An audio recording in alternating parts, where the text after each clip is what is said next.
Hey, I'm Felissa Rose, and you're watching Keto and Crime. Three little boys. Three little boys who lost their lives, oh, so many years ago, in the small Arkansas, Tennessee border town of West Memphis. And more importantly, the fact that their story has been oftentimes eclipsed by those of the ones that were accused of their murder. As bad as injustice is, and I hope to tell each story here appropriately, I think the greatest misjustice is that potentially these little boys' killer is still out there and free. I first did this case about a year ago in 3 parts, and now I'm putting it together into one long, concise video for you. So I hope you enjoy it. Let's delve into the West Memphis 3. And as always, this video is brought to you by our brand new full channel partner, Keto Crisp. The wonderful folks over at 𝐲𝐴𝐷𝐿.com have officially signed on to partner with me in both my weight loss journey, which I am back on now, as well as sponsoring the channel. They have signed me up for a brand new affiliate program, so if you click the link down below, as well as put in my discount code, you'll receive 15% off your first order, and I do get a tiny commission if you do purchase, so it helps the channel and you get something tasty and healthy. These are great bars. They satisfy, they keep you full for a long time. They have a lot of great nutrients, a lot of great natural ingredients, and for those of us in the keto and low carb world, we've often been demonized as not a friend to the animals, but these are 100% plant-based, so you can feel good about that too if you are of the vegetarian or vegan keto lifestyle. These are also for you. So with that being said, I want to say a huge shout out to Keto Crisp for sponsoring the channel and helping me to stay on the air here. And thank you all. So if you'd like to order some, definitely check them out below. I appreciate it.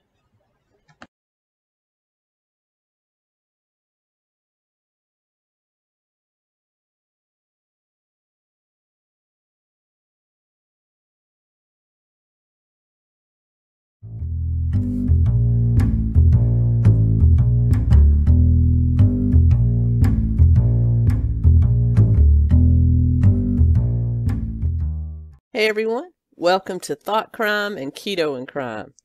Today we are delving into part 1 of the West Memphis 3. Now this one's going to be a very long one for those of you watching on video at YouTube, 𝐲𝐴𝐷𝐿, or library. You're going to probably see this in 2, possibly 3 parts broken up as follows. Today, on part 1, we will cover the victims, background on the town, also the background of the pop culture phenomenon and kind of mores of the time period that we're talking about, as well as what happened on the day of the crime itself. That's where this part will stop. Part 2, we will go into the investigation and the 3 main suspects. And then part 3, if there is a part 3, we may do part 2, is all that together, but most likely there'll be a part 3 where we cover the trial and the aftermath, which included a lot of reinvestigation, a lot of new possible suspects coming forward, and the outcomes of what happened to the 3 original suspects. So there is a lot of material here to cover. That's the reason I'm going to break it up into 2 to 3 more digestible parts rather than giving it all to you in one serving. For those of you on listening to this via podcast, you'll get all the parts together as part of one extended podcast. So let's get into it, shall we? The West Memphis 3, Tragedy in the Heartland.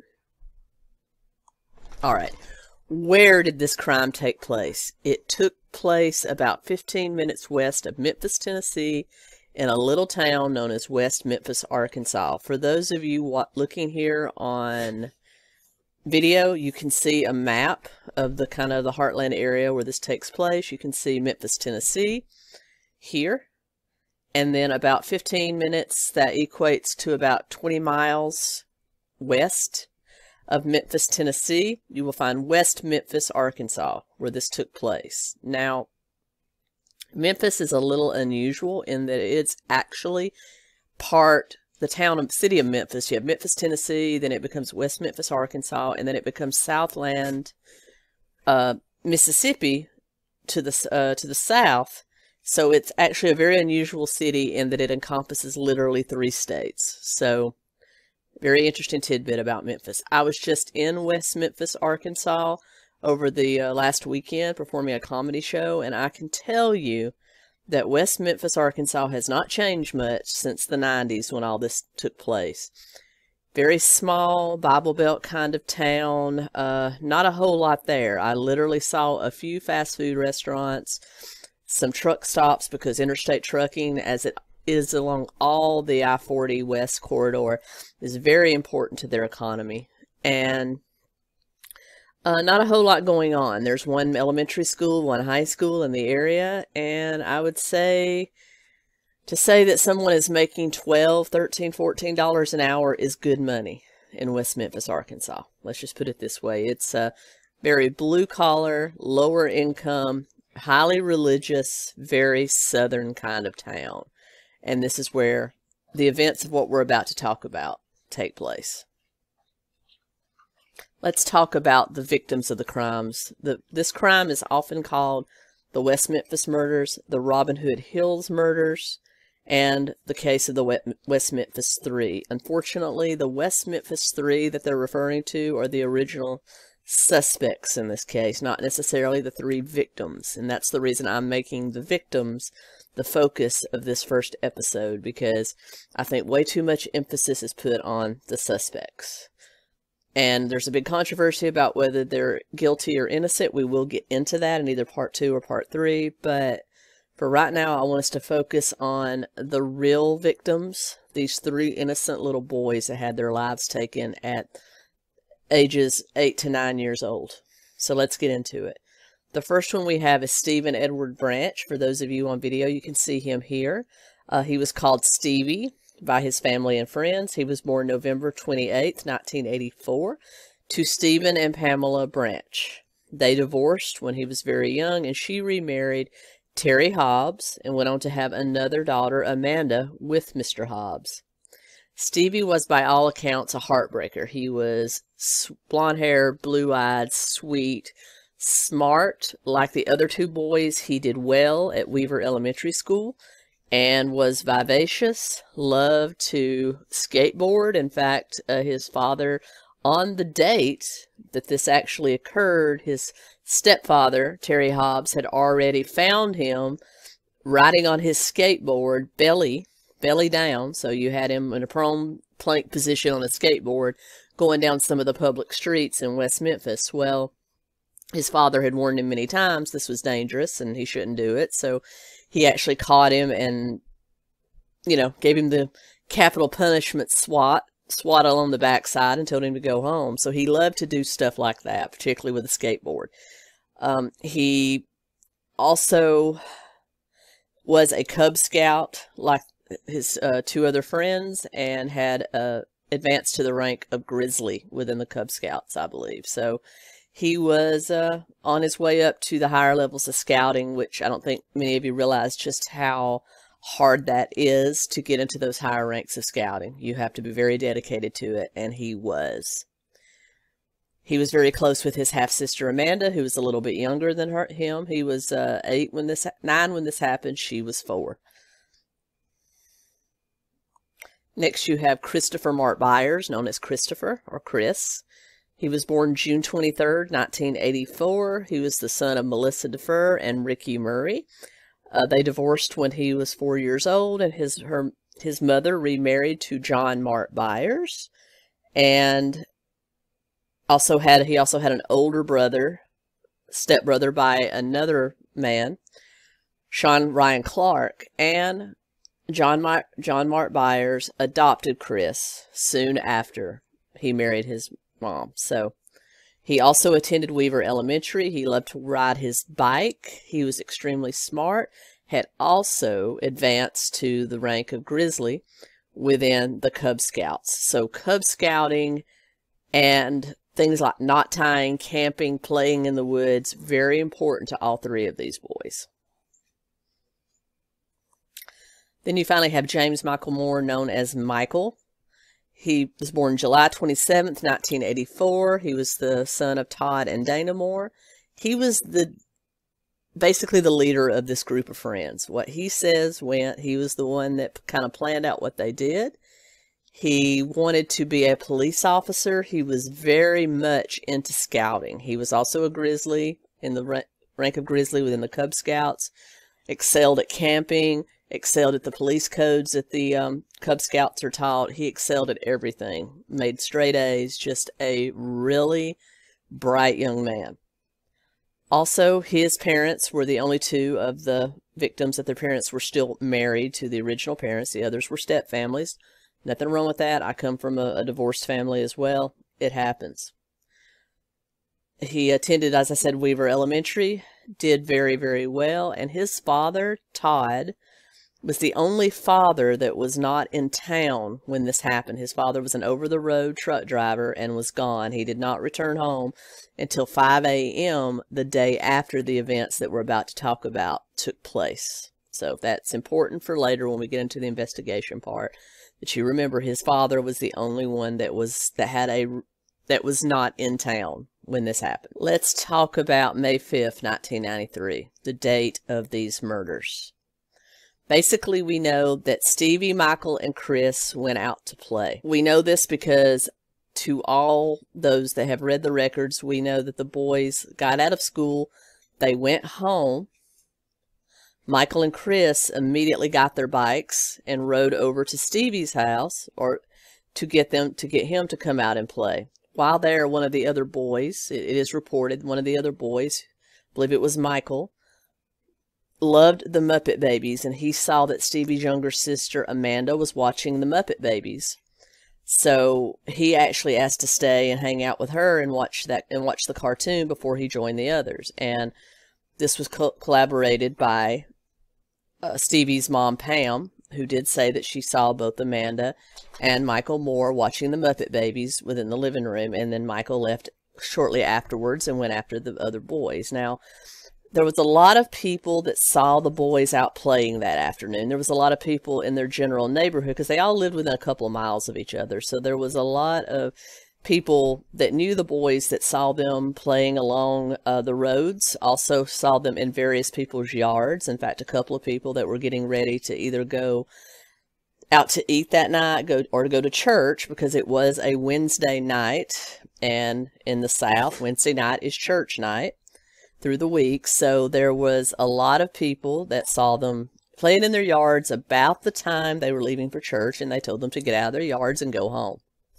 Now, it being springtime, it was still fairly long days, so it didn't get dark until about 7:30, 8 at night. So there was still plenty of daylight. I don't want anybody to think these parents were allowing their kids to be out playing in the dark. Now, let's talk about the area, and then we'll get back to the events of that day. All right, so for those of you watching on video, you see a map here of the general Robinhood area of town where this happened.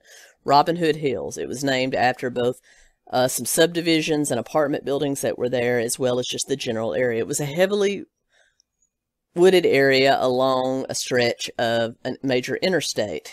And as you can see here, you have the Union 76 truck stop. And here you have the Catfish Island restaurant where Stevie Branch's mom, Pamela Hobbs, was working. And that's very, very important that you remember that, because to kind of confirm the time that that the murders actually happened, it was her going into work and getting off from work that kind of will help us to remember the time that this happened and went to help establish the time. You also have here a little subdivision of houses. Some of the boys lived here, others lived further away, but these were the houses that a lot of the boys were seen playing around that evening. And a lot of the people that told them to get out of their yards. You also have Mayfair Apartments just up the hill from the subdivision where one of the suspects that we're going to talk about in part 2 actually lived. So And then across from the wooded area where the murders actually took place, this wooded area here, you had the Blue Beacon truck wash. So basically they were playing in this subdivision here. They were seen by several people between, let's say, 5 p.m. and 6:30 p.m. alive in this subdivision. And then they were seen by the final witness that kind of told them to get out of my yard and go home or go play somewhere else because no one wants the insurance liability, I suspect. They were seen entering what is known as Robinhood Hills woods here. And then it is here along this drainage ditch and this pipe that the bodies were later found. So we know that the murder happened somewhere in this area. Also, the bicycles of 2 of the boys, Michael and Chris, were also found, but Stevie's skateboard was nowhere to be seen. So many people suspect that he may have gone with them initially on the skateboard, but then because his house was the last house that the boys were actually seen in, that they probably told him, hey, you're slowing us down with that skateboard. Just get on the bike with us, right on the handlebars, and we'll get where we're going to go fast. So that probably Stevie was tagging along with one of the others on the bicycle. All right, now let's play out what happened that afternoon. Children got out of school about 3 o'clock. They were all seen at their respective houses just after school. Sorry about that. One of my dogs is laying next to me on the couch, and he is continuously grabbing at my arm. So if the computer shook a little bit, I'm sorry. All right. So they were all seen at their respective homes, and then they were all confirmed by their moms to ask if they could go out and play, which is not unusual. Stevie's mom, Pam Branch, who was home just after school, she had to be at work at the Catfish Island restaurant, the one that I pointed out earlier, about 5 p.m. that night. And she told him, sure, you can go out and play, but be home by 4:30, 4:45, because I have to go to work, and your dad has to take me to work, and we all have to go. So he said, fine. He went out. That's when he immediately got on his skateboard and was seen by Terry Hobbs rolling down public streets on his belly. He was actually caught by Terry Hobbs, his stepfather, swatted across the butt, and told him to go home, clean up the carport, and then he could go out and play. So immediately Pam confirms that she saw her son come back, mess around the carport, probably doing what Terry told him to do, and then she kind of lost sight of him and figured he had finally gone off to meet the other boys. It was about this time that Michael Moore arrived at the Hobbs house and asked to watch an episode of the Muppet Babies, because at that point Pam told him, well, I saw Stevie earlier, but he was outside in the carport, but now he's gone. So Michael's like, okay, I'll catch up with him and Chris, but first, can I watch an episode of the Muppet Babies with Amanda? She said yes. So he was there for about 20 minutes watching the Muppet Babies, and then he took off to go find Stevie and Chris. All right. So Pamela says she kind of lost track from that time, and then she looked up. It was 4:30, between 4:30 and 4:45. No sign of Stevie. So she asked Terry, who had just come in, have you seen Stevie? He said no, but we've got to get you to work. There's no need of you being late. I'll take you to work, and then I'll go out and look for him. It's not unusual for him to disappear. He probably just lost track of time.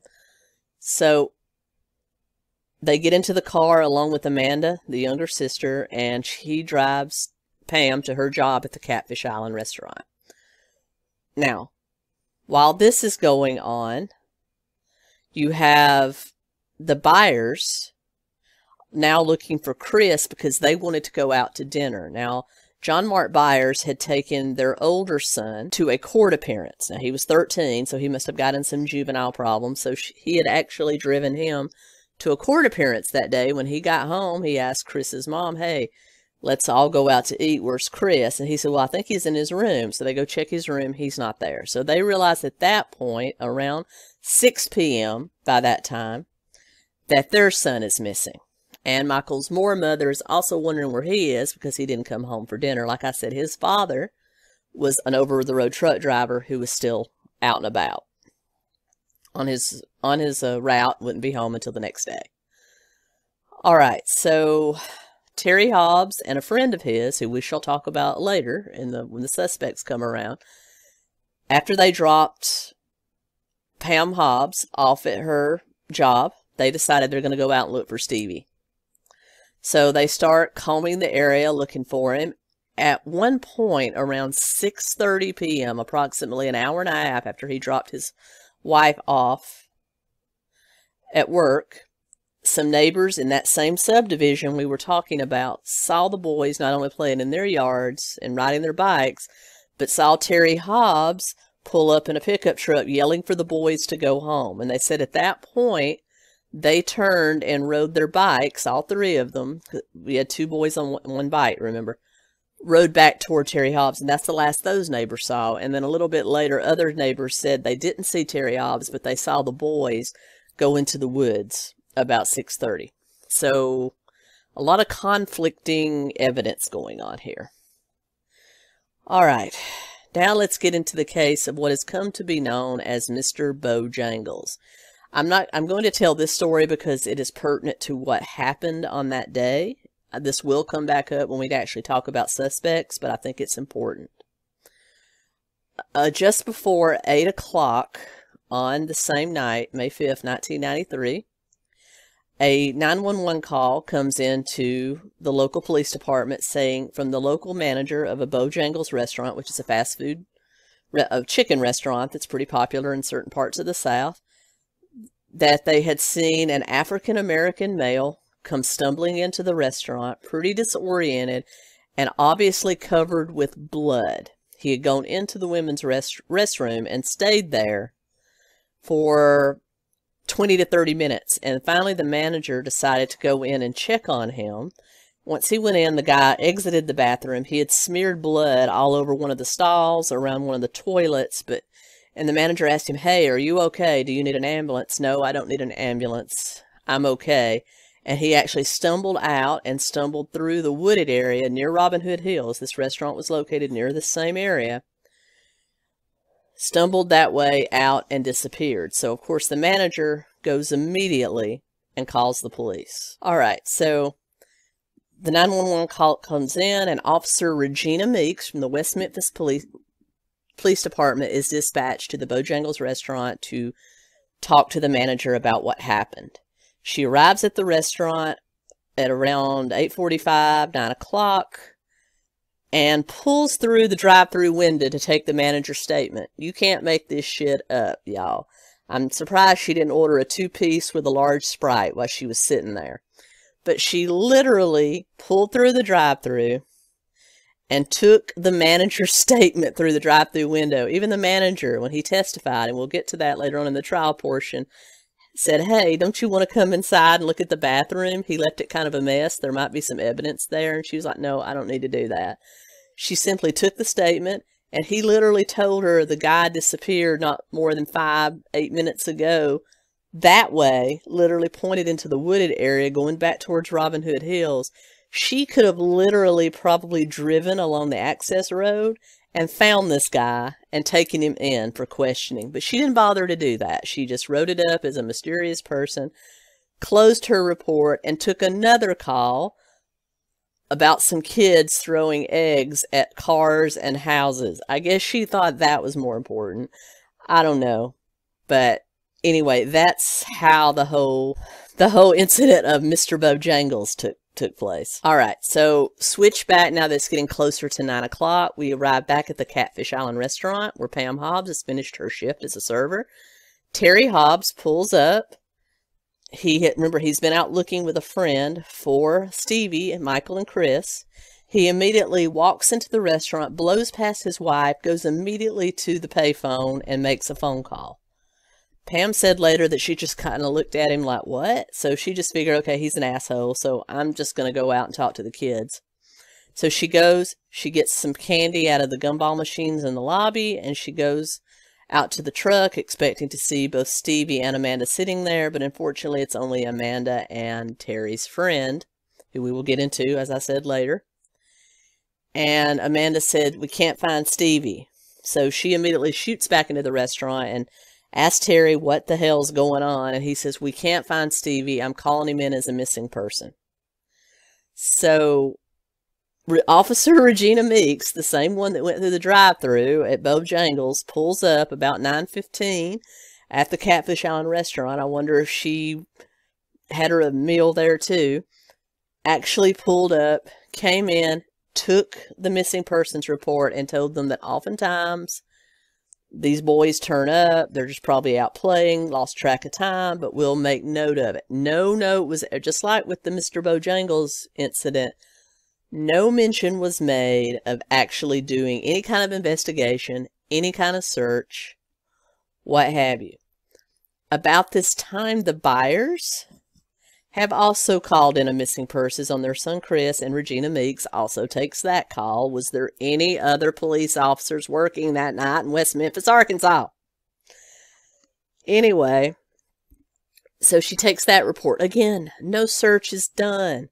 The parents go out and start searching the area where Chris, Michael, and Stevie were last seen, confirmed by friends and neighbors around the Robinhood Hills area. They go out and start searching in that area. While they're out there, one of them passes a West Memphis, Arkansas police officer who wants to know what's going on. Why are y'all all out here? And he goes, we've got 3 missing boys. And he goes, really? I haven't heard. So did Regina Meeks not even turn in these reports? But anyway, this police officer gets out his flashlight and starts searching the area. They search for several hours until about midnight. They call it and say they will start again in the morning. By this time, they know that there's no chance these boys have just lost track of time. Something is wrong. All right. 8 a.m. that morning. By that time, Michael Moore's dad is back from his truck driving job, and everyone, including his maternal grandfather, who actually gifted him the bike he was last seen riding, are out searching. They're searching around Robinhood Hills, and by this time the police have finally started an official search. So you've got people out there combing the woods looking for any instances of anything in these woods, and it goes on all day. Finally, around 1:45 p.m., a parole officer by the name of Stephen Jones, who is helping with the search, looks into the water access, the little reservoir that's there in Robinhood Hills along that pipe, and sees a tennis shoe sticking out of the water. Well, his heart sinks. So he picks the shoe up, hands it to another officer, and says, I'm going in. He then takes off his shirt and moves into the water to search. This is pretty shallow water, so he's basically crawling along the bottom looking for anything, and he finds the body of Michael Moore. Michael Moore is pretty much stripped. He is quasi-hogtied, meaning that his right arm is bound to his right foot and back of his legs, and the left arm is also bound to the left foot behind the leg. So a reverse hogtie. He is found to have multiple wounds on him, including bites and what looks like mutilations. And Stephen Jones actually lifts his body, places it on the bank, and continues to search. And a few feet up, he finds the bodies of Chris and Stevie as well, tied in the same way with their shoelaces. The bodies were found to be, as I said, hogtied. There was multiple injuries, looks like bites, and the genitals of one of the boys had been completely bitten off or cut off. His entire penis area was mutilated. So these bodies were not in pristine shape. After further searching, they found both of the 2 bicycles that were there further up the river. And at that time, they actually informed the parents what happened. And I'm going to insert a clip here of Pamela Hobbs, Stevie Branch's mother, finding out that her son is deceased. All of the boys were laid to rest within 6 days. One of them in Missouri, one in Arkansas, one in Tennessee. Excuse me, 2 in Arkansas, 1 in Missouri. As you can imagine, this town went into a huge amount of mourning. Their elementary school, Weber Elementary, created a memorial for the boys that's still there. And just everyone was outraged and comforting these families, wanting to find out who did this, why they did this, and wanted to see them punished. Remember, this is Southern justice. Think about this.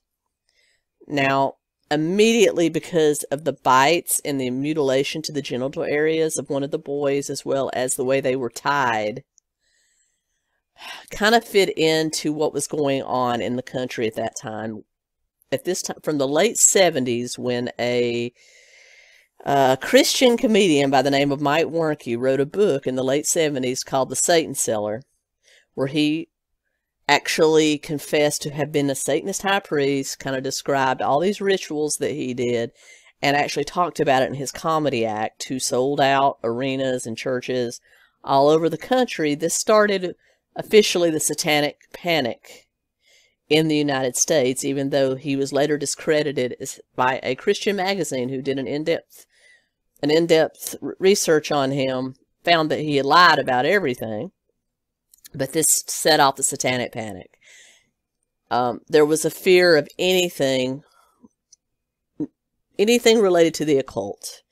You had a great deal of interest in people like Anton LaVey, who, for those of you on video, he's the gentleman here at the bottom of the page. He is the creator of the original Church of Satan. He wrote the Satanic Bible in 1967. He was a carny. He played the organ in a carnival. He was a lion tamer. He was just a very theatrical person, and since he did some work for the Catholic Church, he saw the hypocrisy that can be in a lot of churches, and he decided to give the middle finger by starting his own church and naming it after Satan, even though he was an atheist and he believed in nothing. He didn't believe in God. He didn't believe in Satan. He just used Satan to kind of give religion the middle finger, and was also very theatrical. So he found it just to be a lot of fun to completely mimic and mock the Catholic Church with doing the exact opposite, calling them black masses and things like that. He opened up his black house in Lower Haight-Ashbury in San Francisco, which attracted a lot of interest, and he became sort of a celebrity. So there had always been a lot of interest in his work. Closely tied to him, he was known to be a student of Aleister Crowley, who will also come up in the trial that we're going to cover. He was the creator of the Church of 𝐜𝐚𝐬, which is not really a Satanist church, but it's certainly not a Christian church. It's just a Wiccan kind of alternative spiritual type of church. He wrote the Book of Law. He considered himself, and he's pictured here for those of you on video to the top, he considered himself a god. He talked about the beauty of drinking blood and sacrificing children and animals. That's something LaVey never talked about. In fact, his Satanic Bible actually forbids preying on the innocent. If you've ever read it, I have. He was an atheist, whereas Crowley did really believe in the supernatural. So they were two conflicting philosophies, but they somehow get intermingled. And it was among this that people like 𝐼𝐬𝐬 got the idea to write these books and set off a panic. There was a panic about heavy metal music, as some of the heavy metal stars of the 80s and 90s actually were members of the Church of Satan. As I said, they're atheists. So you had the whole phenomenon of playing records backwards, and just the fear of 80s cartoons and how they're tied to satanic. You had the McMartin preschool case, which I will link that video below. I did a video on that. Came out during this time. So you had a world that was on the tail end of this satanic panic. Everything was satanic. Satan was just behind the door.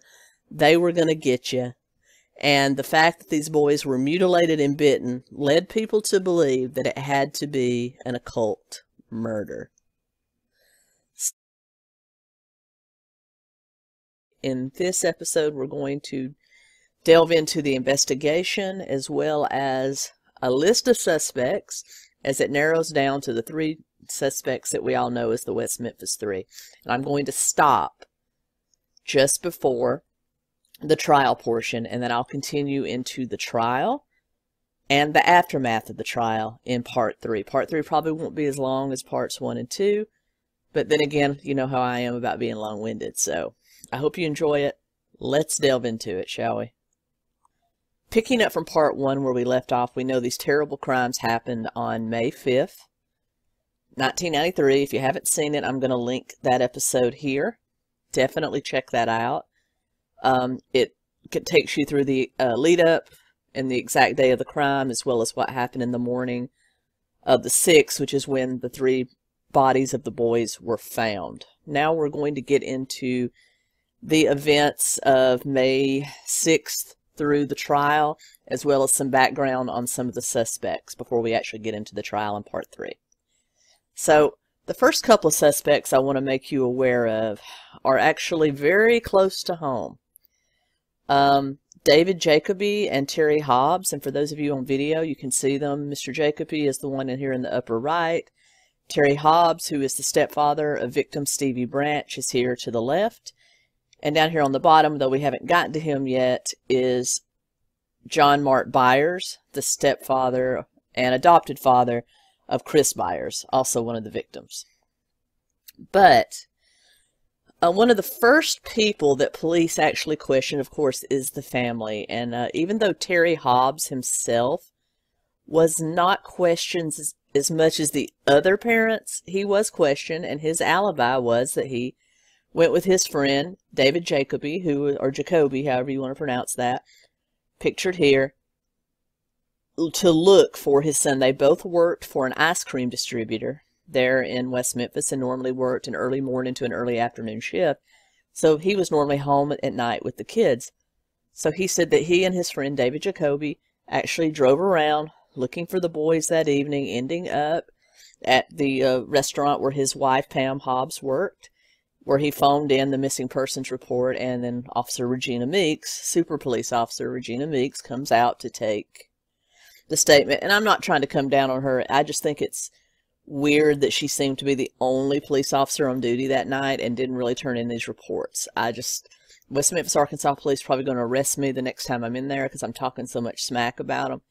But I don't think this case was handled appropriately.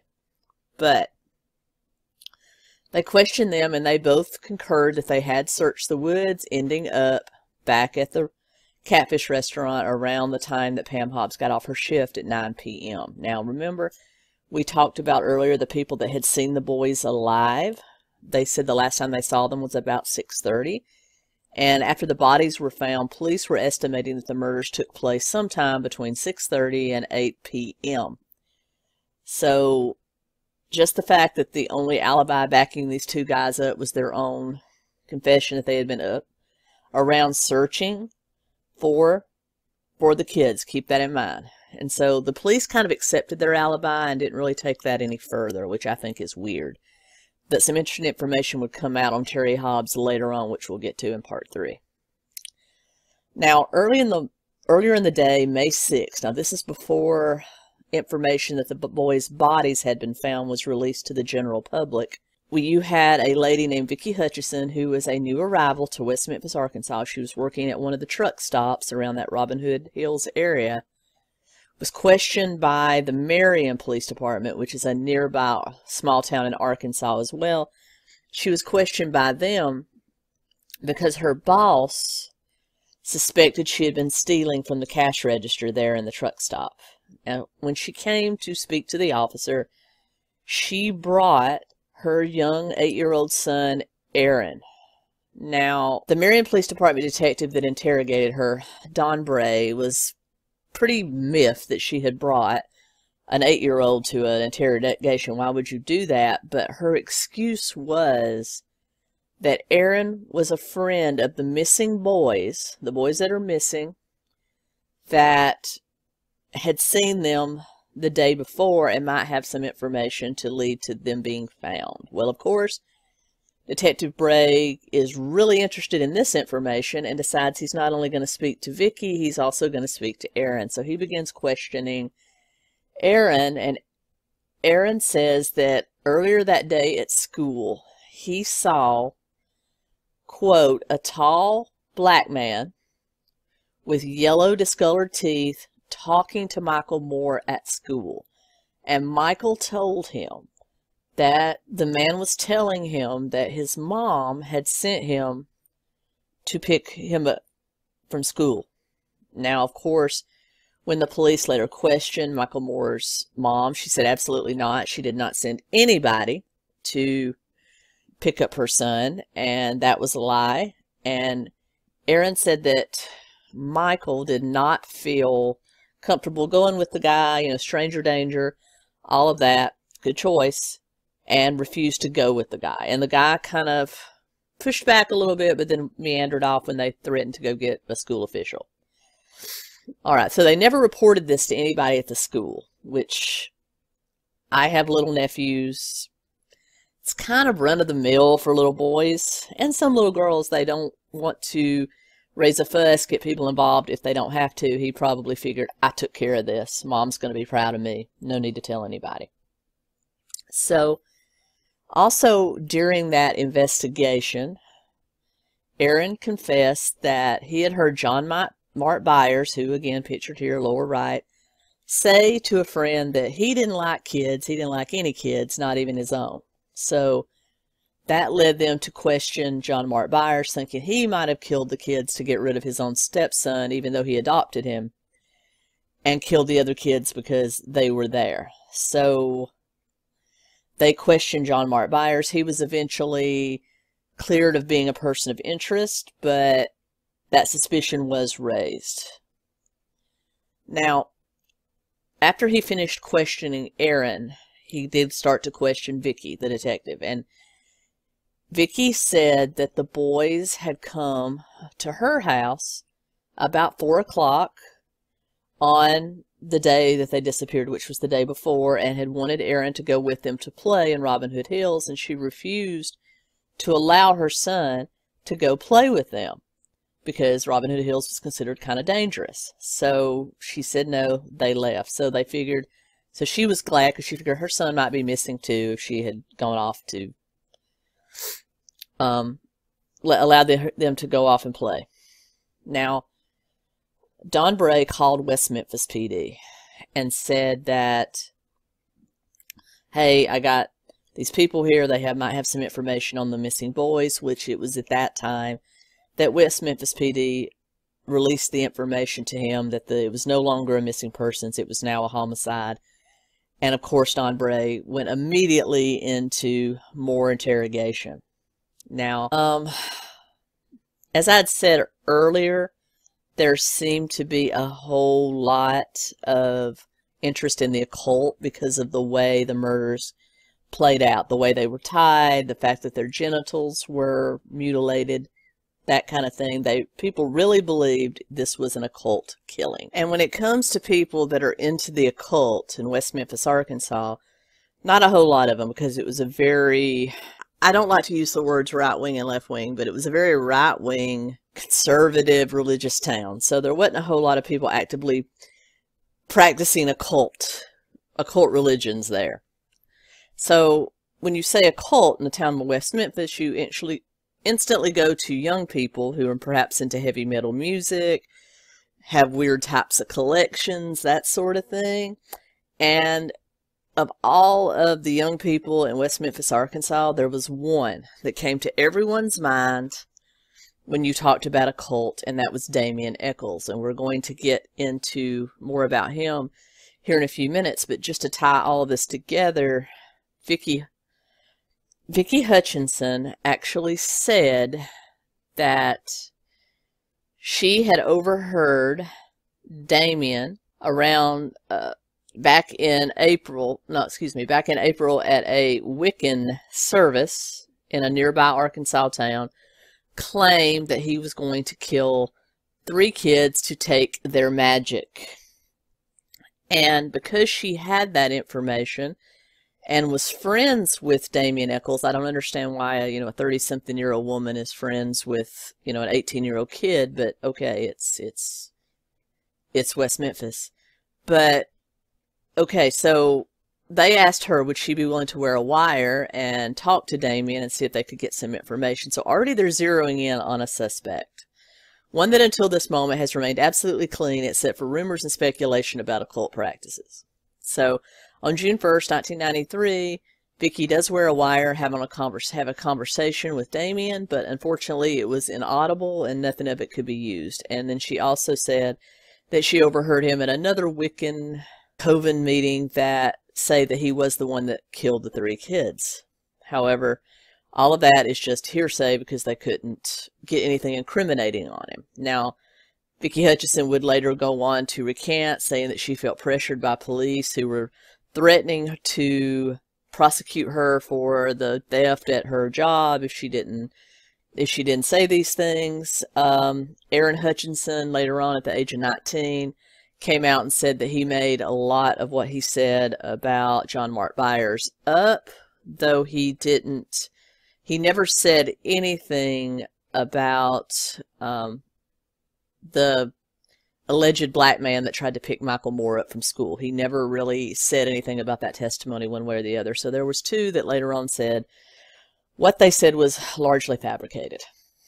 Now, there were also 2 other suspects in town, Chris Morgan and Brian Holland, that were small-time drug dealers that had been in and out of trouble, that everybody agreed had a violent nature, that they would not have hesitated to kill 3 little boys if they had stumbled on to something that they shouldn't have.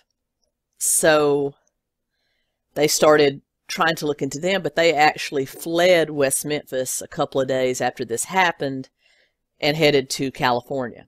Well, they put out a kind of a warrant on them, a person of interest warrant on them, and they were picked up by Oceanside, California police May 17th, 1993. Now, if you want to listen to their tapes, it's about an hour and a half long of interrogation. You can find them on YouTube. Just Google it. I listened to all of them.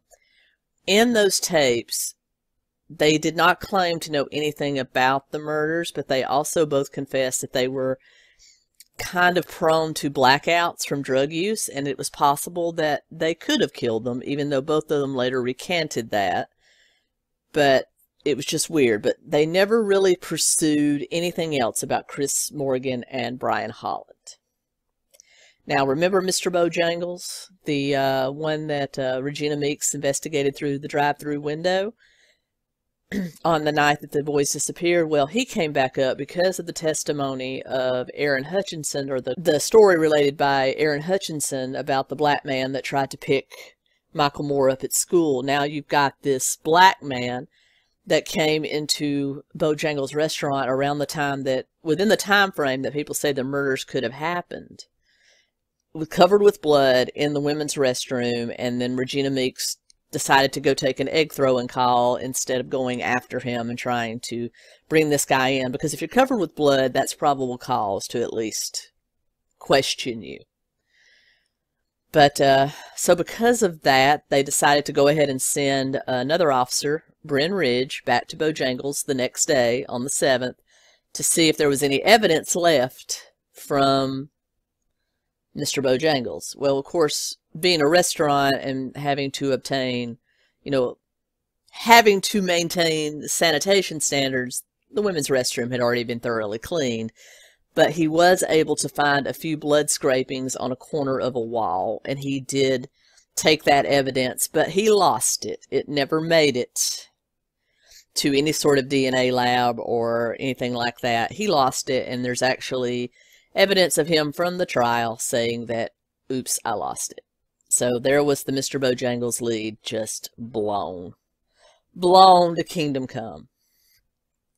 All right, so those were a few of the preliminary suspects. But again, because of it being the occult, all arrows started to point to Damien simply because they suspected these were satanic ritual killings. Now let's get into Mr. Eccles and the other 2 members of the West Memphis 3, and then we'll get further into the investigation. Damien Wayne Eccles was born December 11th, 1974 in West Memphis, Arkansas. He was born as Michael Wayne Hutchinson to Joe and Pam Hutchinson of West Memphis.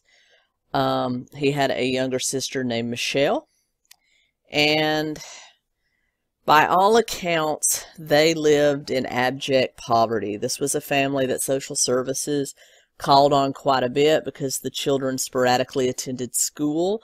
They moved 6 or 7 times in 2 years, as far as Damien's memory of it. They lived in places with no electricity, no running water. They once lived in basically a storage shed behind someone else's house that had an extension cord rigging it for electricity but had no running water.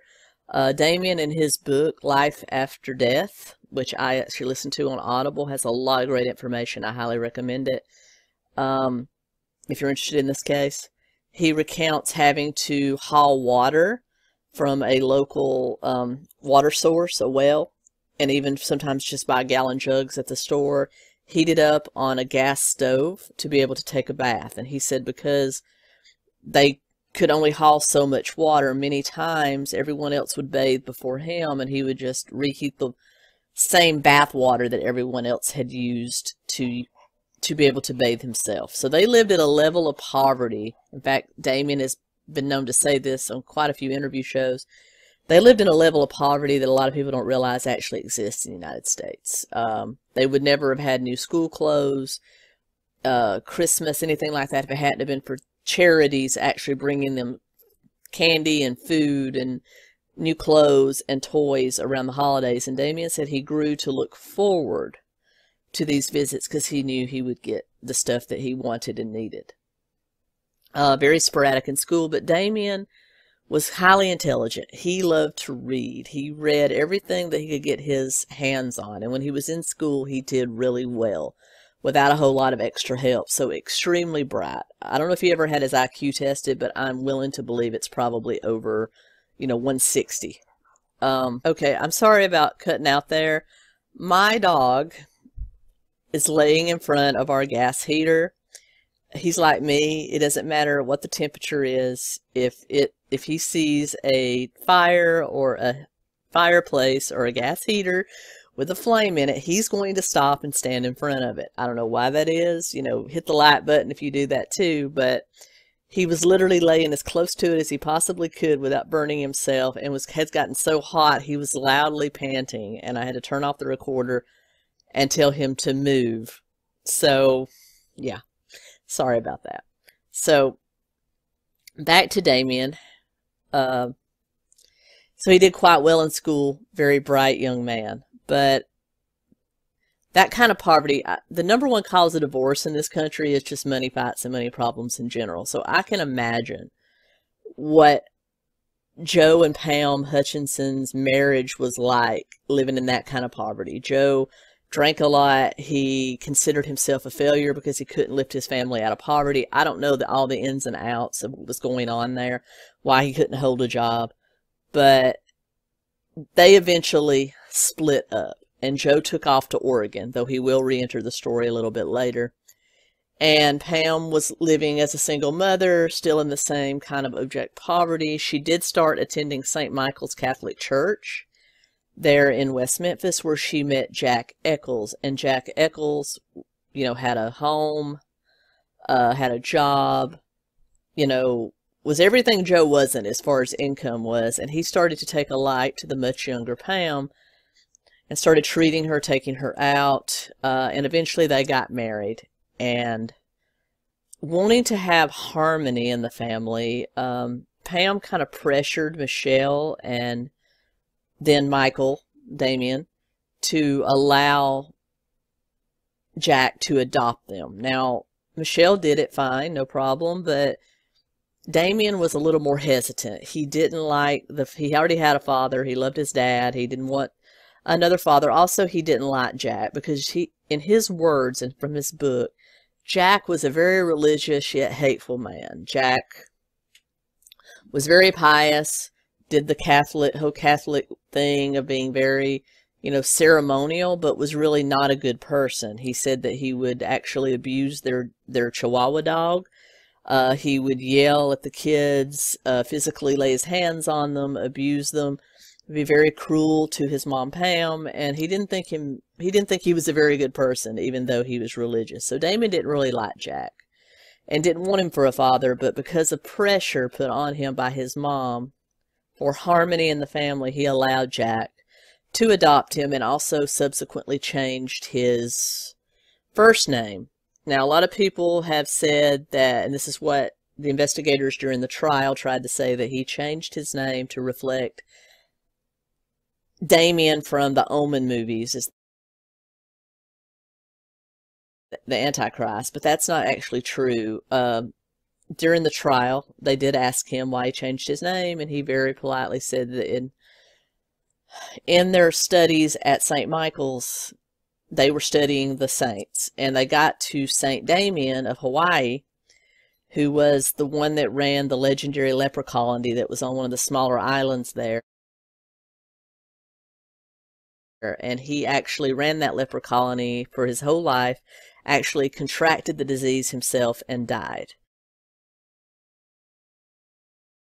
But he was a man full of mercy, full of love for his fellow man, especially the downtrodden, and Damien considered that to be the mark of a man and decided to change his name to that of Saint Damien or Father Damien of Hawaii, not Damien from the Antichrist movie, from the Omen movies.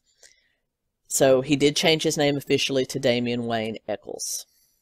He kept his middle name Wayne, though.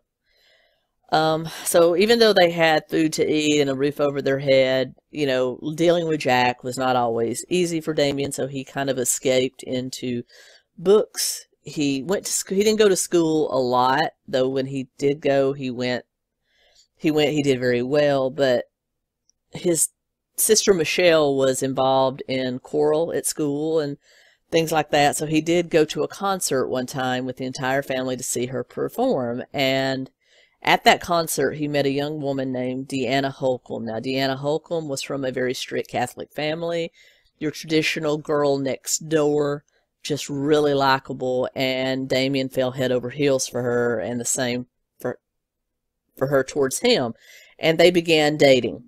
And she would take Damien to her home. He met her family. They accepted him. There was nothing, you know, out of the ordinary, except her being raised in a very pious family. There were things they would not allow Deanna to do. Well, Damien of course, didn't have the same view of religion as they did. And of course, you know, you're a young man wanting to get into a young woman's pants, for lack of a better term. That doesn't really sit well with you. But Deanna did confess to Damien that she was actually a secret Wiccan, that she was practicing the Wiccan religion. That piqued Damien's interest, and they started like communing with the other Wiccans, or witches as they're sometimes called, that were in the town, and he developed more interest in the occult that way. Also, Damien had things like a skull collection. He listened to heavy metal music. He did bizarre drawings, just all kinds of things that would lead everybody to believe this kid was just bad. But Damien there wasn't all, you know, rose-colored glasses with Damien. Damien had a lot of documented illnesses, especially mental illnesses. If you want to check out his medical records, you can. They're part of the official court docket. You can see them, or court papers.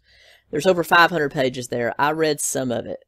And let's just say that he is, you know, depressed, possible schizophrenia, psychosis, just weird stuff. He spent some time, which we're going to talk about a little bit later, in some mental hospitals where some unusual things happened. So Damien was by no point the most upstanding person of pure mental health that you could find. But Deanna seemed to calm him. And so for a long time they dated.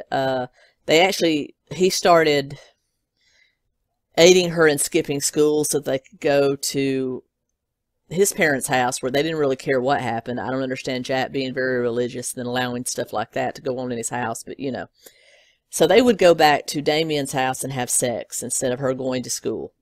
And one day she got caught skipping school, and that was the end of their relationship. So Damien went a little nuts. You know, his first love was gone. He still loved her, but he did meet another young lady by the name of Dominique Tier, who was a really good friend of his that he loved and cared for, but wasn't quite in love with. But they became friends with benefits and started having sex. And so he was with Dominique, but then he heard that Deanna was dating a man and another boy, and he actually confronted this boy, and the rumors was he tried to, you know, pluck his eyes out, which, you know, he didn't. He just tried to beat the shit out of him, as young man sometimes does when the woman that he loves is with another man. But eventually Deanna came back to him, and he cut it off with Dominique, went back to Deanna. They tried to run away. In late April of 1993, they tried to run away and go to California. His good friend Jason Baldwin went with them, but Jason actually left and went back home. But they were actually caught spending the night in an abandoned trailer along I-40 and were taken back into custody. And that was officially the end of he and Deanna. And after he did spend some time in the local juvenile court system and in a mental hospital after that incident, while this was going on, things kind of blew up at the 𝐲𝐚𝐬𝐞 home. Jack was accused of molesting Michelle, his younger sister, and Pam put him out. And then Joe Hutchinson, who had taken off to Oregon, ended up coming back, seeing if he could get his family back. He had actually married and divorced in Oregon, had a couple of kids, but came back to see if he could claim his original family. And both Pam and Joe came to the juvenile detention center to visit Damien, and Damien was ecstatic to see his father and glad to have him back. But things weren't always roses. Like I said, they put him in a mental hospital for a while. While there, he did try to drink the blood from another patient. That's documented in his medical records, but he said it was just childhood. It was just curiosity. He wanted to see what it tasted like. So the guy injured himself. He tried to drink the blood. Not something I would choose to do, but he's just a boy, curious. I can see how that could happen, you know? Yeah. So along these lines, he was in and out of the hospital, in and out of mental hospitals, even out of juvenile, for about a month before these murders took place. All right. That's Damien Echols. Also, it was, even in his book and in some other sources, it was sourced that he had a great interest in death. He was accused of beating a Great Dane to death at a trailer park and then taking its skull and drying it out. This was collaborated by Jason Baldwin and his mom as well, because she wouldn't let him bring the skull into the house. She thought he had found it, so she made him put it outside so that it would dry. So just some weird stuff going on there. So keep that all in mind as we get further into this. But let's move on to the next suspect. Jason Baldwin was born April 11th, 1977 in West Memphis, Arkansas. Not a whole lot on his childhood or family, but he grew up fairly normal childhood. Also developed an interest in the occult, heavy metal music, things like that. Pretty typical for a teenager in the 90s. I mean, I graduated from high school in 93. I wore a lot of black. I wore, you know, I listened to Metallica. I listened to, you know, AC/DC. I listened to, you know, Foo Fighters and Nirvana. And, you know, I was at a Foo Fighters concert last year. You know, there's some things that you just don't. So having an interest in music, and not weird, but one thing that we do know is he was a great student, a straight A student, and he had a penchant for drawing. And he was encouraged by his parents and teachers to pursue a degree in art or graphic design. He drew a lot of macabre type art like Damien Echols did, and he was also Damien Echols' best friend. So they hung around together. They did everything together, and yeah. Let's move on to the third suspect. And I hope it doesn't say that I'm trying to short sheet these guys, but there's just not as much on them as there is Damien. Damien's written a couple of books. Damien's been very open about his surroundings and his growing up, where the other two have been a little more guarded, so it's hard to find all that information. But Jesse Misskelley Jr. was born July 10th, 1975 in West Memphis, Arkansas, to Jesse Misskelley Jr. Sr. and his wife. One thing we know about him, it was a very hand-to-mouth type of existence for these guys, very blue-collar. We do know that Jesse had an IQ of approximately 72, which puts him way below the normal range, almost on the spectrum. I hate to use that word, but it's true. I mean, he was not as intelligent as the other guys, perhaps, and certainly not as savvy or street smart. So these were the three suspects that were honed in on by the West Memphis Police Department. Mainly Damien, and the other two got brought in because they were friends of his. So let's get back to the investigation. All right. So now that we've gone over the three suspects that, because of the testimony of Aaron and Vicki Hutchinson, kind of came into the forefront with all the interest in the occult and the fact that this was probably an occult murder.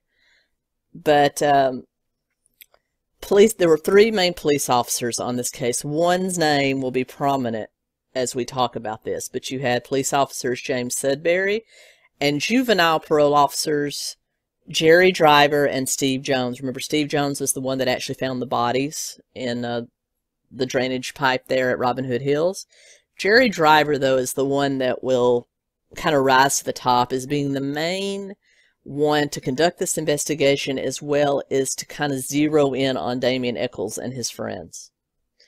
And I'm not saying that because I necessarily believe these guys are innocent. I know I'm undecided. I don't know. But I'm just saying that it was documented by a lot of well-versed sources that Jerry Driver had a bit of an occult obsession. He was even the one that during the trial brought in the mail-order PhD guy, a guy with a mail-order PhD in occult studies, whatever that is, to testify about the occult aspects of this trial. So he was obsessed with the occult and the fact that the satanic panic and Satan was behind all crimes. He was just obsessed with it. So keep that in mind as we go on. So as we had discussed earlier, Damien had been in and out of the mental hospital. Basically, after he got out, after he and Danielle were arrested for trying to run away, his father, Joe, took the entire family back to Oregon. And he lived there for a while. No issues, worked with his dad at a gas station, but then he began to miss Danielle a lot, tried to call her. She seemed to act really funny on the phone, so he got worried, wanted to go back. Of course, his parents were in no way, shape, or form going back to Arkansas, so he was just kind of stuck. He was in Oregon, in and out of school, wasn't really taking anything seriously, and he just decided he needed to decompress. It was about this time that his mom urged him to just go apply for disability because of the mental illness that was well documented in his medical records, which he did, and he did get a monthly check for that. So that helped out the family, of course, but he still decided he needed something to kind of chill out. So there was one particular day he was feeling really down.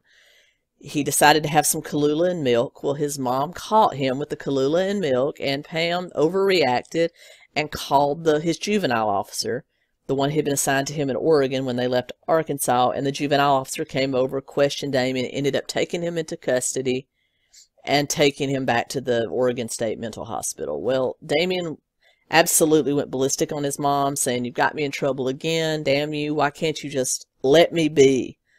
But anyway, while in custody, his family kind of pulled back from him, and about that time, Jerry Driver, because again of the testimony of Vicki Hutchinson, decided that this was their man. This is the one that committed these murders and was the ringleader by it. So he began to kind of question things. He actually, after Damien got out of the mental hospital in Oregon and went back home, Jerry Driver actually called an associate in an Oregon police department and asked them to go out and kind of question Damien about these missing kids. Well, the police officer himself that came out and talked to Damien called Jerry Driver back and said, "There's nothing here. There's nothing occult. There's nothing weird with this family. Leave them alone." But Jerry Driver wasn't having it. He was still trying to kind of pin this, I think, on Damien. So Damien finally just tells his parents, "I'm 18. I want to go back to Arkansas. I want to be with my girlfriend. I'm done." So he actually left Oregon, returned to Arkansas to live with his grandparents there. But it was very close to the time a lot of this happened, and Jerry Driver was kind of raising a ruckus. Also, the fact that Damien still kind of continued to get in and out of trouble in Arkansas led him to be arrested a couple of times in West Memphis while he was there. And it was basically told by his grandparents to, remember Jack Eccles, the child molester, Jack Eccles, since he was now his adopted father, it was his responsibility, and Damien needed to live with him. So Damien ended up back in West Memphis living with a stepfather that he hated in the small town he had tried to escape from. Lo and behold, these murders happen, and Jerry Driver continued to hone in. Damien was still kind of going back and forth between Oregon and Arkansas, and it was during this time that Jerry Driver actually had Arkansas investigate him, and he ended up back in West Memphis living with Jack. And finally, May 7th, 2 days after the murders, and the day after the first initial testimony from Vicki Hutchinson and Aaron Hutchinson, Damien was actually brought in by Jerry Driver, James Sudbury, and Steve Jones to officially be questioned as a person of interest in these murders. He was interrogated for about 8 hours, and during that time, it is recorded on paper what he said. It wasn't recorded in video because all the other interrogations were recorded by the West Memphis police. These weren't. They did not record Damien's interrogation at all. So we don't have video evidence of that. We only have written evidence, which is where all this is coming from.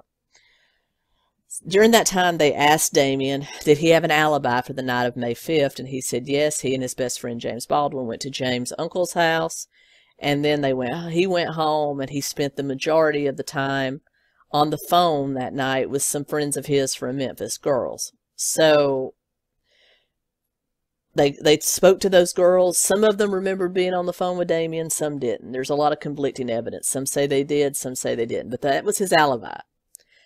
Jack 𝐜𝐚𝐬 by that time was drinking a lot, so he really wasn't a good alibi for Damien. So Damien was kind of left with an alibi with a lot of holes in it.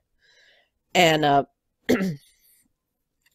so basically the police continued to question. They also started to kind of question him about, why do you think this person did this? And Damien, because of his interest in the occult, had read a lot about that and simply said he was probably happy he did it because he evidently wanted to do it, so why wouldn't he be happy that he did it? And he probably felt he got power from it. He was just talking from his knowledge about that. And they decided that was sort of a semi-confession. So they ended up letting him go with a warning not to leave the city.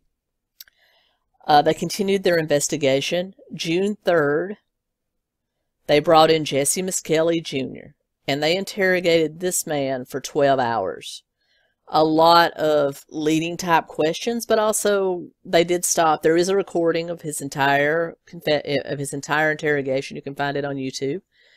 Some of the questions were good, some were fine, some were very leading, I found. And remember, this guy had an IQ of 72, so he wasn't or lower IQ, wasn't the brightest bulb in the pack. So it would be very easy for anybody to get over on him. And they basically, after about 4 hours, he started to confess to these murders. He literally confessed that even though he didn't kill any of the boys, he was there with Damien and Jason, Damien 𝐜𝐚𝐬 and Jason Baldwin, and held the boys. He even ran and caught Michael Moore. He said Michael Moore ran away. He ran and got him, brought him back, and he watched while they were beaten, stabbed, and sodomized. And he wasn't really calling the kids by name, though. He was pointing to photographs of the boys. He would say that one, and there was a few times he got the names mixed up, but, I suppose that would be easy for anybody to do. But let's just say that during this 12-hour interrogation, he confessed to these crimes and implicated both Damien and James Baldwin in it. But a lot of the questions that the police were asking included Damien and James' names, which to me, that's a little bit leading. But I'll let you, if you want to go check out those videos, I highly recommend you watch them. Draw your own conclusions. But I do think that this 12-hour confession was a little speculative at best. But anyway, based off of that confession, James, Damien, and Jesse were officially arrested for these murders about a month later. Today we are going into part 3, final part of the West Memphis 3. And I don't know, you can tell by, for those of you watching on video, I'm sure you can tell that I filmed these one right after the other. You can tell because my hair is getting progressively flatter. and I'm sure my butt's getting fatter because I need to get up and exercise. But anyway, let's get into the final part. Today we're going to talk about the trials. There were 2 trials, and we're going to talk about the appeals and all of the hullabaloo afterwards and where these men are today. So let's get into it, shall we? We left off last time with all of the different aspects to the investigation, as well as the charges levied against all 3 of the major suspects, as well as the suspects that were kind of eliminated for one reason or another. Also, there will be another part to this, a supplement, a bonus coming out later. I don't know exactly when it'll be. We've got to get some things scheduled, but my good friend Dan Whitehurst, stand-up comedian and retired police detective, Nashville police detective, is going to come on and give me his take on this investigation, what his opinion is, if he thinks these guys are guilty or not, as well as what the police did right versus what the police did wrong. There's a lot of controversy about what went right versus what went wrong with the investigation. So rather than just me, some opinionated person on the internet giving their take on it, I want to hear what a real police detective has to say about it. So I thought you might find that interesting. That will be coming out at some point. However, Sunday we will be moving on to a white-collar crime case, just to cleanse our palates a little bit before we get back into murder and such as that. So anyway, let's get on to the trial of Jesse Misskelley Jr. He was tried separately from the other 2 because of something called the Bruton Rule, which mainly says that because he confessed, remember he had that 12-hour interrogation, that he confessed to these crimes and gave just a sporadic account of what happened that day. The times kept changing. One time he would say it was at 9 a.m., then he would say it was at night. He couldn't really point out the pictures of the boys, even though I know that that's kind of understandable.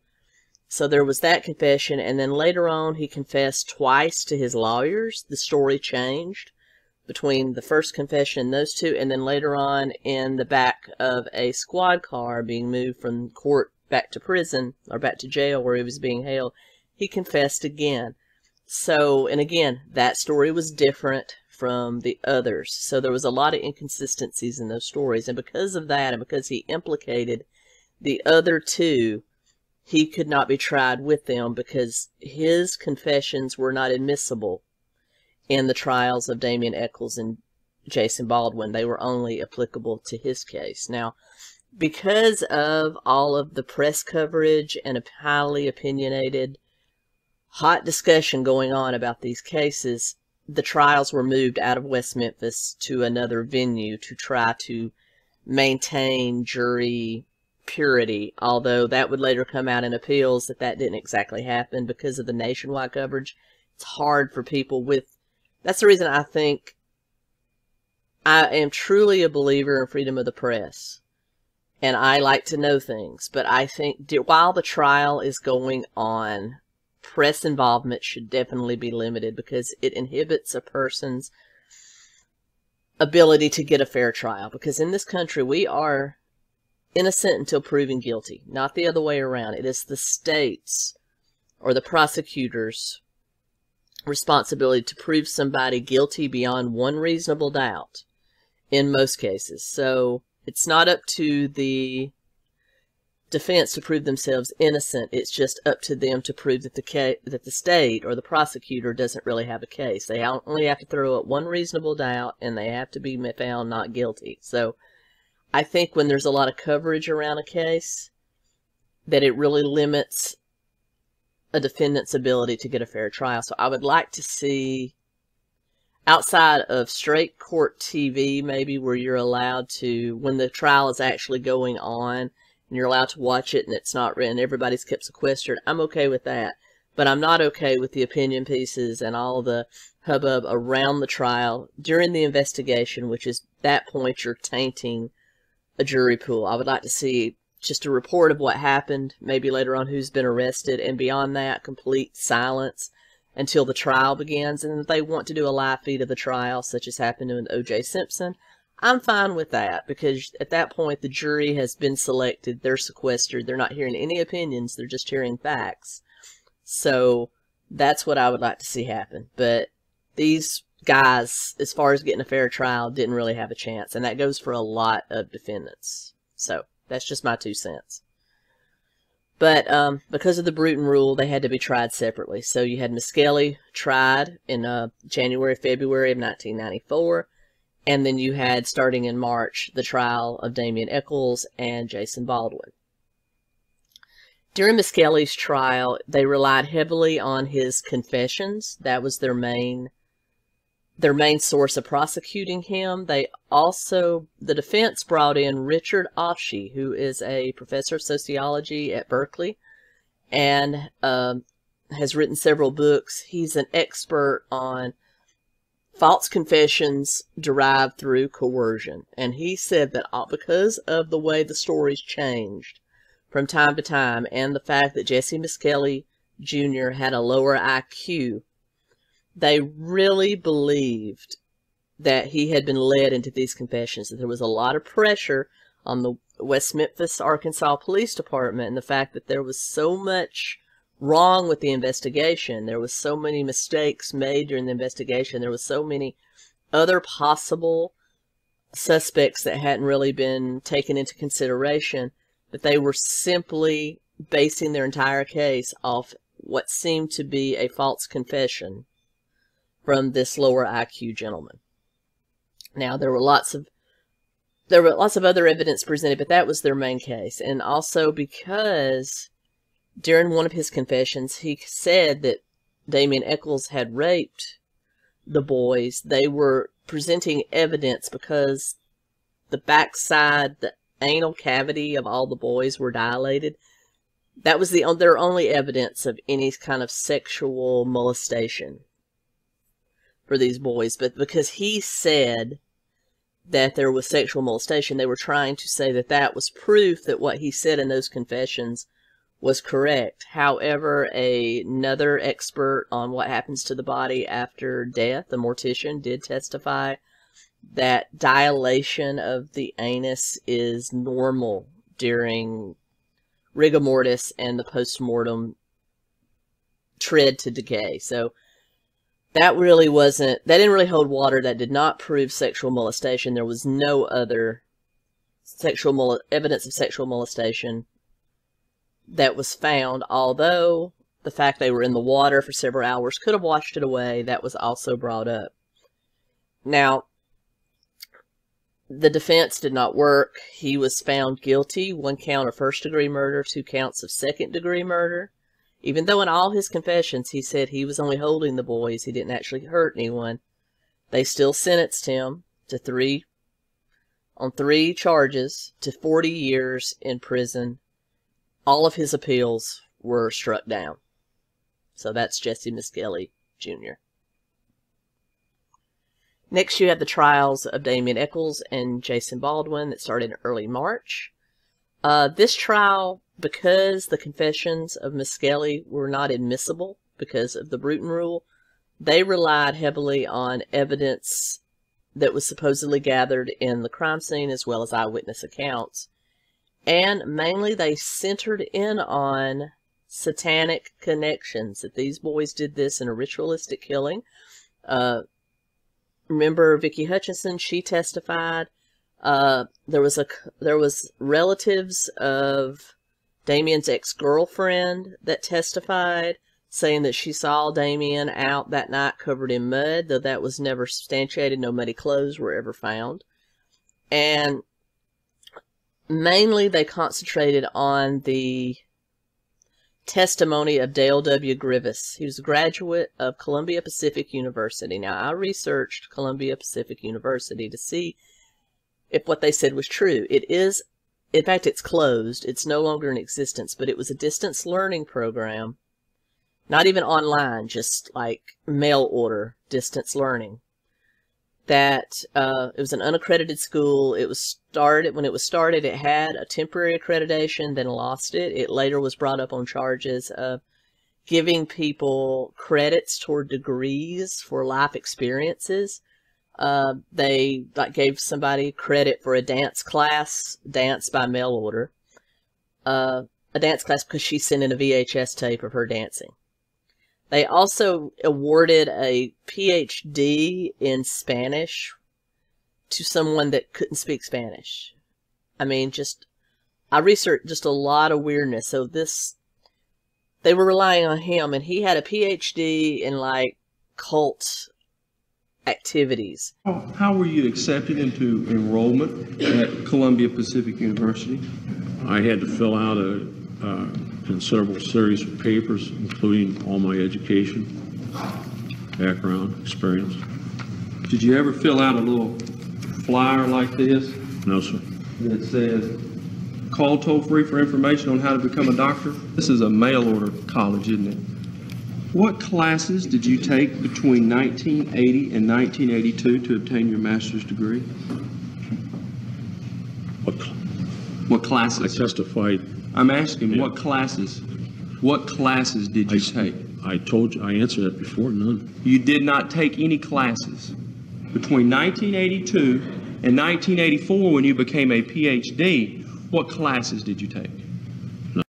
So he basically was basing his entire case on the fact that there were bite marks on the children. One of them's groin area had been mutilated, and that there were the fact they were tied, and just weird stuff. And so the defense basically brought out that he didn't really have any credentials, that his school really didn't have a right to award any credentials, and the fact that the bites and the mutilation were later proven to possibly be from snapping turtles that were in the water. And I'll insert a clip here of snapping turtles.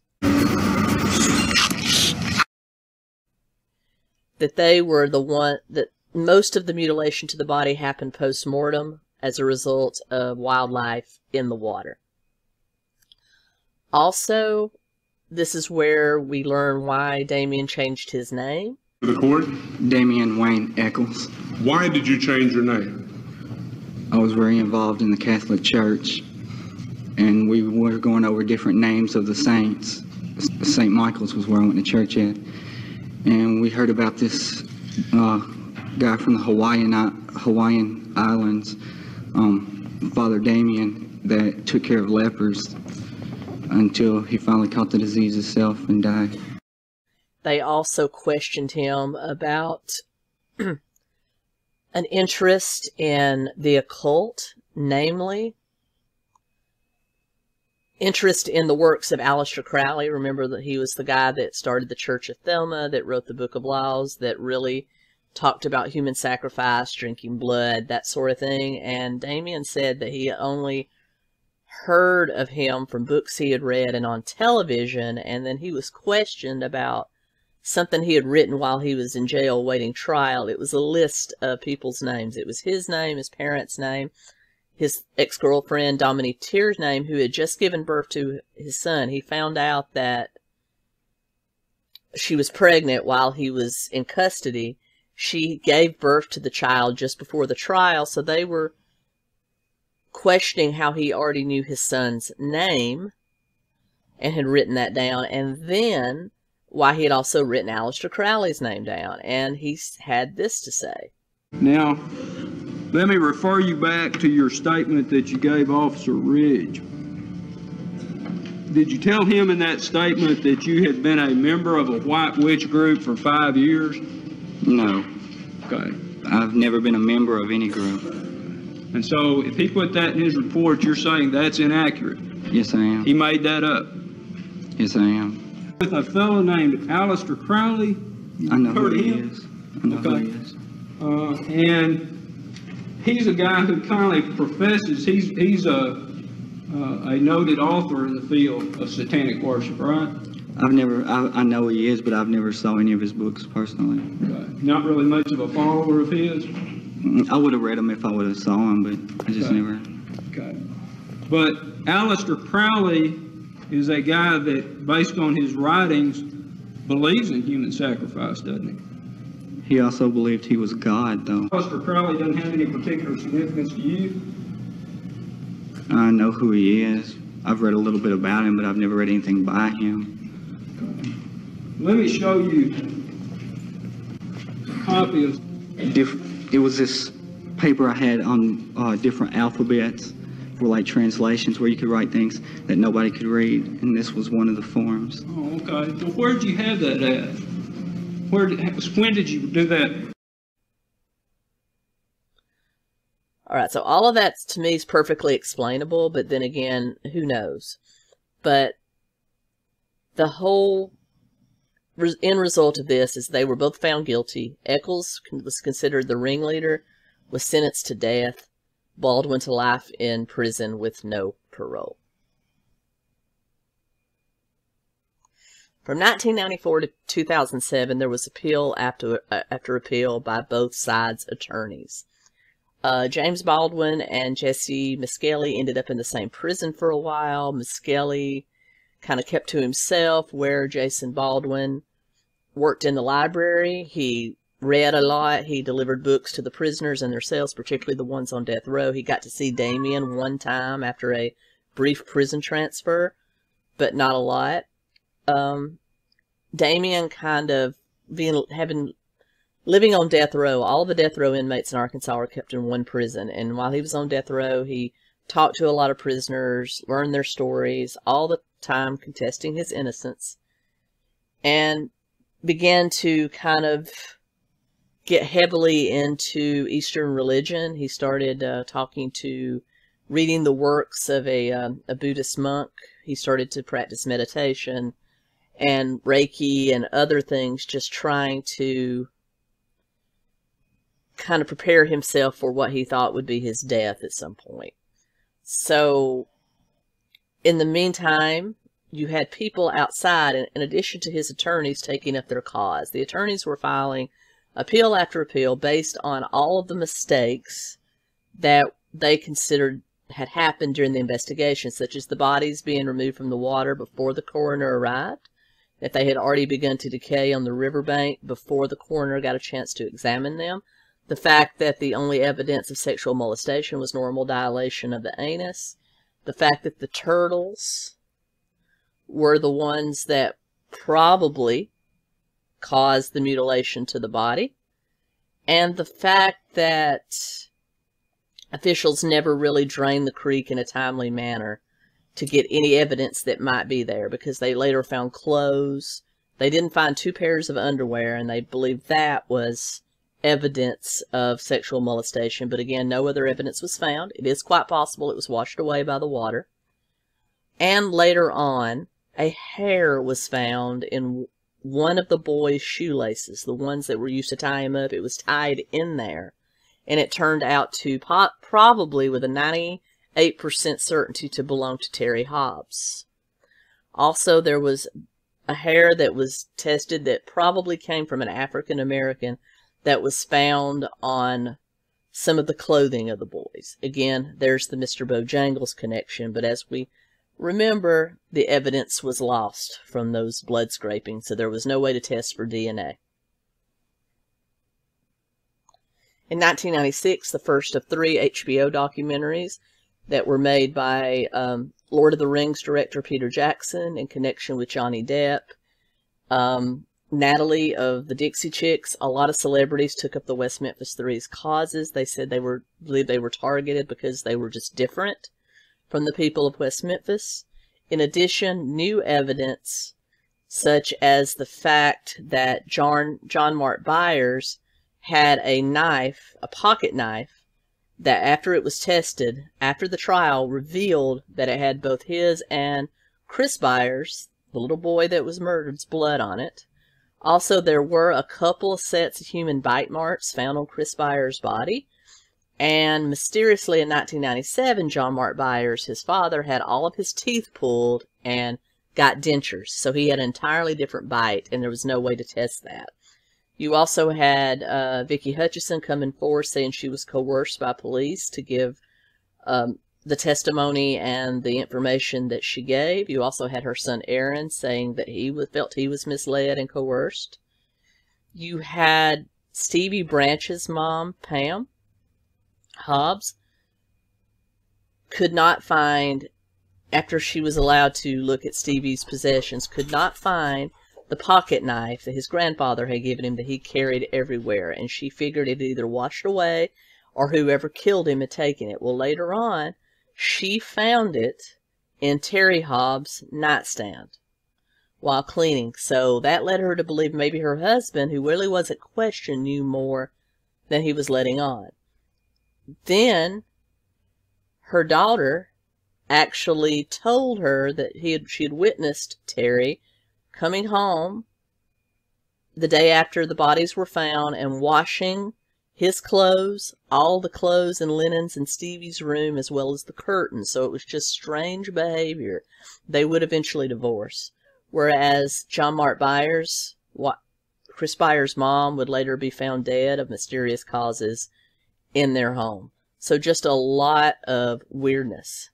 The documentaries brought all of this out. Also, Kent Arnold, who is the jury foreman on the Eccles-Baldwin trial, confessed that he had been receiving information from a district attorney prior to the beginning of deliberations, and he actually introduced evidence in the jury room that should not have been there because it was inadmissible in the trial, and a lot of that was used to come up with the guilty verdicts.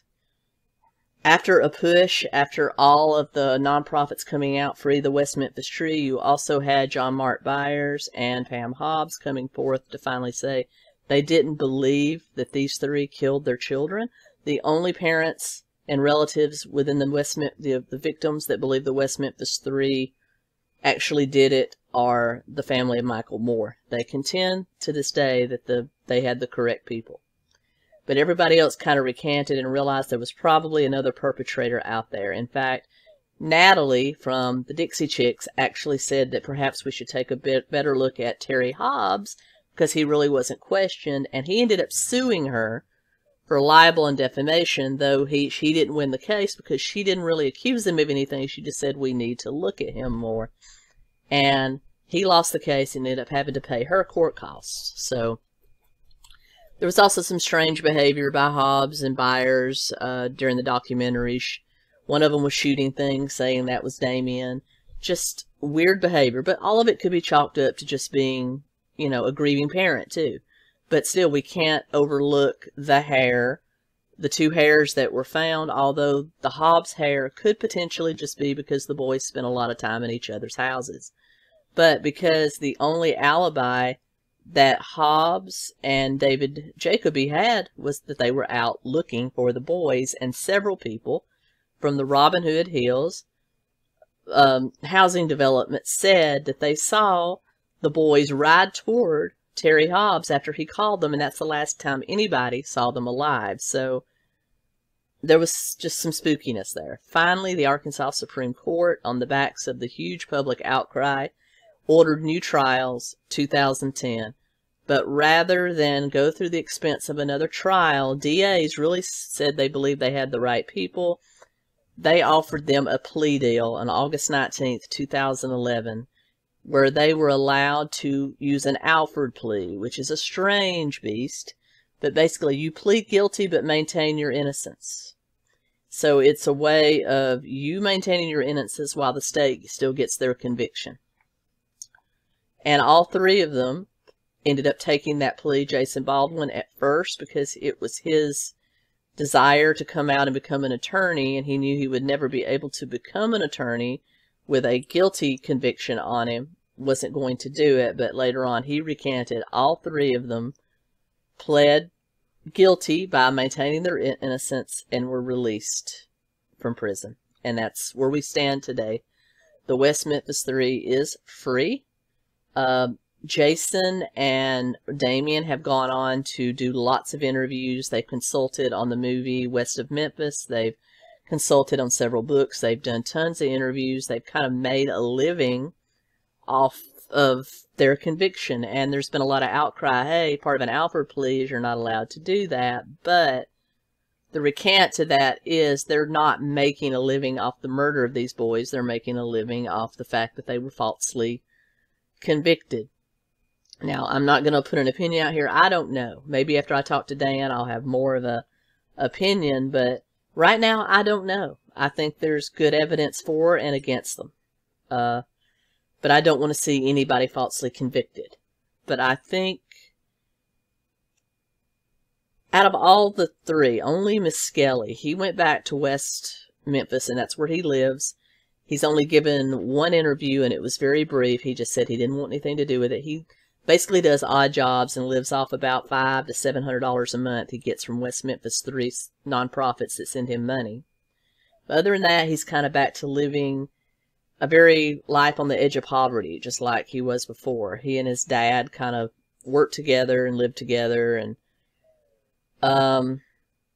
he kind of stays away from the other two, whereas Baldwin and 𝐲𝐚𝐬𝐞 have made a life for themselves as movie producers, movie consultants. They travel a lot. Baldwin lives on the West Coast. Damien 𝐲𝐚𝐬𝐞 actually started a alternative religious center in Salem, Massachusetts. He and his new wife, who he met while in prison, she was somebody that worked to try to help get him released. They moved to Salem, Massachusetts. Yes, home to the Salem witch trials. I did a video on the Salem witch trials. I'll link it here if you're interested. But they moved there. He opened up kind of an alternative religious Buddhist type shop and runs that. He also has a website, and they travel a lot. I actually reached out to him to see if he might be willing to give me 5 or 10 minutes. Didn't hear back, but if he does respond, I'll be happy to put that up. I hope he does. Anyway, that's where it stands. Where do you stand? Let me know below. What do you think? Really interested to hearing what you have to say. Do you think they're innocent? Do you think they're guilty?